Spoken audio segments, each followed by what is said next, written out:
Hi అండి. ఉల్లి వెల్లుల్లి లేకుండా కార్తీక మాసం స్పెషల్ క్యాప్సికమ్ కర్రీతో ఇలా చేసుకోవచ్చు. ఏంటనగా పచ్చిమిర్చి, కొబ్బరి, గసగసాలు పేస్ట్ చేసుకోవాలి. క్యాప్సికమ్ని కట్ చేసుకొని పోపులో వేసుకున్న తర్వాత ఈ గ్రేవీని అందులో పోసుకొని సాల్ట్ వేసుకొని పైన కరివేపాకుతో డెకరేషన్ చేసుకోవడమే అండి. సింపుల్ కర్రీ ఇది. చపాతీకి, అన్నానికి, రైస్కి చాలా బాగుంటుంది.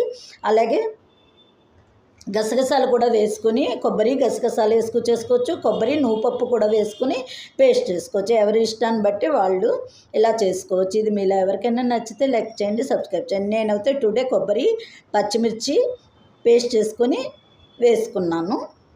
ఇది మీలో ఎవరికైనా నచ్చితే లైక్ చేయండి, సబ్స్క్రైబ్ చేయండి. Thank you. Capsicum coconut gravy curry. Gravy కావాలంటే గ్రేవీగా చేసుకోవచ్చు, లేదు డ్రైగా ఇలా కావాలంటే ఇలా చేసుకోవచ్చు.